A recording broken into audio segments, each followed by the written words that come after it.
हाय रे मोर करेजा चानी, कहाँ चले? अरे हमूला तो देख ले, आज मोर कहत रहे हो तो जी भर के रंग दे हो। अरे हमूला तो देख ले कर, लाल पीला गुलाबी सब रंग रंगा दे हो बही। अरे एक था तो देख ले वो, अरे आना मोर रानी फैक्ट्री। अरे चल घुस। आगे होली के तिहार, आगे होली के तिहार, रंग रंगा हूँ तोला जी भर के। आगे होली के तिहार, आगे होली के तिहार, रंग रंगा हूँ तोला जी भर के।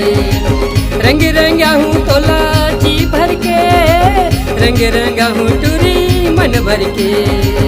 रंग रंगा हूँ गोरी जी भर के, रंग रंगा हूँ चालू मन भर के। आगे होली के तिहार, आगे होली के तिहार, रंग रंगा हो तोला जी भर के। आगे होली के तिहार, आगे होली के तिहार, रंग रंगा हो तोला जी भर के। रंग रंगा हो तोला मन भर के। पर मैं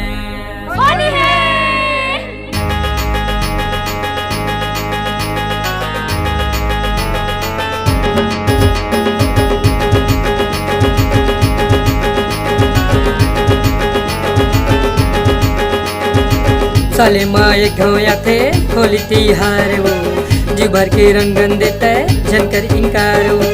फागुन के महीना सालू उड़े गुलाल वो, बाजते ढोल नगाड़ा बजे करताल वो। Loving first time baby, loving first time वो, लविंग फर्स्ट टाइम जानो, लविंग फर्स्ट टाइम वो। जैसे कि कृष्ण कन्हैया राधा के प्यार वो, उसने के सीजी माँ है चोड़ी हमारू, उसने के सीजी माँ है चोड़ी हमारू।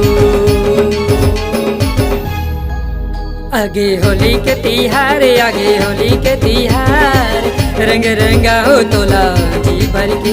आगे होली के तिहार, आगे होली के तिहार, रंग रंगा हो तोला जी भर के। रंग रंगा हो तोला मन भर के। पर मैं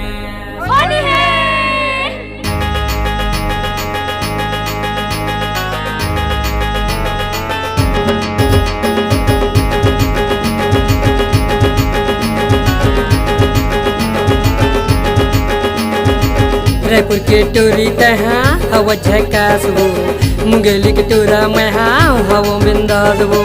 नहीं छोड़ा तोला चालू गौ के नहीं मान वो, दे दे हूँ तोर बर जानू अपन जान वो। Loving first time baby, loving first time वो, लविंग फर्स्ट टाइम जानू, लविंग फर्स्ट टाइम वो। भर के पिचकारी जानू रंग दे हूँ तो लाऊ, देखत रही जाही सब बैरी जमानाऊ, देखत रही जाही सब बैरी जमानाऊ। आगे होली के तिहार, आगे होली के तिहार, रंग रंगा हूँ तोला जी भर के। आगे होली के तिहार, आगे होली के तिहार, रंग रंगा हूँ तोला जी भर के। रंग रंगा हूँ तोला जी भर के, रंग रंगा हूँ टूरी मन भर के। रंग रंगा हूँ गोरी जी भर के, रंग रंगा हूँ चालू मन भर के। आगे होली के तिहार, आगे होली के तिहार, रंग रंगा हूँ तोला जी भर के। आगे होली के तिहार, आगे होली के तिहार, रंग रंगा हूँ तोला जी भर के। रंग रंगा हूँ तोला जी भर के।